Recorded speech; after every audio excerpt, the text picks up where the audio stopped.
Hi hello నమస్తే welcome to నేటి రాత్రి. నేను మీ శివసుబ్రహ్మణ్యం. చాలా మందికి కూడా పెద్దగా పోలీస్ అవ్వాలి, మంచిగా డ్యూటీ చేయాలి, సేవ చేయాలి అదే అని చెప్పి చాలా మందికి ఉంటుంది. కొంతమంది ఆ లక్ష్యాలను ఛేదిస్తారు, మంచి మంచి పోస్టులలో అవుతారు. కొంతమంది ఏంటంటే ఎట్టి పరిస్థితుల్లో చిన్న పోస్టుల నుంచి వెళ్ళి కానిస్టేబుల్ కానివ్వండి, ఎస్ఐ జాబులు ఇవి కొట్టి కూడా అక్కడ నుంచి వెళ్ళి మెల్లగా ఒక్కొక్క ట్రాన్స్ఫర్లు అవ్వుకుంటూ లేదా ప్రమోషన్స్ వస్తూ మంచి పొజిషన్లో రిటైర్డ్ అయ్యే వాళ్ళు కూడా చాలా మంది ఉంటారు. ఒకప్పుడు మనం చెప్పుకోవాలంటే పోలీసులు అంటే ఎవరికైనా కూడా వణుకు పుట్టేది. అంటే ఇప్పుడు కూడా ఉన్నది, లేదని కాదు కానివ్వండి, ఆ గౌరవం కానివ్వండి, ఆ రెస్పెక్ట్ ఏది ఉన్నా కూడా పోలీసులకు ఎప్పటికి ఉంటుంది. కానీ మనం చూసుకున్నట్లయితే ఈ రాజకీయాలు, ఈ పొలిటీషియన్స్, ఈ నాయకులు ఎవరైతే ఉన్నారో వీళ్ళ వల్ల పోలీసులు కూడా చాలా ఇబ్బందులు పడాల్సి వస్తున్నారు.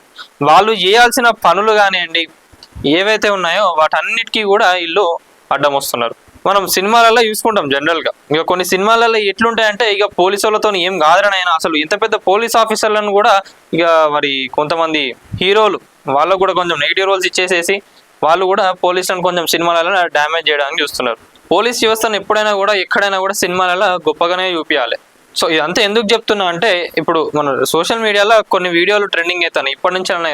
గత కొన్ని సంవత్సరాల నుంచి కూడా పోలీసు వాళ్ళ పైన విపరీతమైన అరాచకాలు చేస్తారు. ఎవరైనా మానభంగాలు చేసినా, ఏమన్నా ఇష్యూస్ చేసినా వాళ్ళని అరెస్ట్ చేస్తే ఒక బాధ, చేయకపోతే ఒక బాధ, వీళ్ళని ఎన్కౌంటర్ చేస్తే ఒక బాధ, చేయకపోతే ఒక బాధ. ఎన్కౌంటర్ చేస్తే ఏమైతే మళ్ళీ హ్యూమన్ రైట్స్ చెబుతుంది, మీరు ఎట్లా చంపుతారు అని చెప్పి మళ్ళీ వీళ్ళపైనే కేసులు వేస్తారు. ఒకవేళ చంపకపోతే పోలీసులు ఏం చేయలేదు, గవర్నమెంట్ అట్లా ఇట్లా పోలీసులతో ఏమైతే లేదా. ఇట్లా వీళ్ళు చూసుకోవాలంటే చాలా ఉంటాయి. ట్రాఫిక్లో కానివ్వండి, ఎక్కడైనా కూడా పొద్దంతా డ్యూటీ చేయాలి, రాత్రంతా డ్యూటీ చేయాలి. కానీ కొంతమంది కద్దరు కక్షాలకు కాకి బలి అయిపోతున్నది. ఎట్లా అంటే అసలు ఈ నాయకుల పేర్లు చెప్పుకొని వాళ్ళ చుట్టుపక్కల ఉండేటోళ్ళు కూడా పోలీసులను బెదిరిస్తున్నారు వీళ్ళు. నేను మొన్న కూడా ఒక వీడియో చూసిన, ఒక ఎమ్మెల్యేని సో అక్కడ చిన్న ఏదో ఇష్యూ జరిగితే ఖాళీ ఒక 2 నిమిషాలు వెహికల్ ఆపండి సార్ అని చెప్పడం జరిగింది. సో దానికి నువ్వు ఎమ్మెల్యే వెహికల్ ఆపుతావా అని చెప్పి ఇక ఇవి ఉంటారు కదా వీళ్ళందరూ ఏంటంటే వీళ్ళ నాయకులు ఉన్నప్పుడే ఎగురుతారు వీళ్ళు, లేదా వీళ్ళు ఇండివిజువల్ గా కానీ ఎటైనా వేనప్పుడు వీళ్ళకు నోట్లకి వెళ్ళి మాట కూడా రాదు.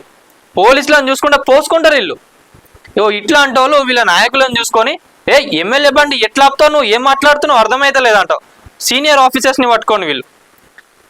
అక్కడ కానిస్టేబుల్ కానీ హెడ్ కానిస్టేబుల్ కానీ ఎవరైనా కూడా పోలీస్ అనే వాళ్ళకు రెస్పెక్ట్ ఇవ్వాలి. ఆడ సీనియర్ ఆఫీసర్స్ని, ఏఎస్పీలు వాళ్ళందరినీ పట్టుకొని ఏం మాట్లాడుతున్నావు, నువ్వు నీకు రెస్పెక్ట్ లేదా అది అని పోలీసుల పైన ఇల్లు సీరియస్ అవుతున్నారు. సో ఇదనే కాదు, ఇట్లా చాలా ఇష్యూస్ ఉన్నాయి.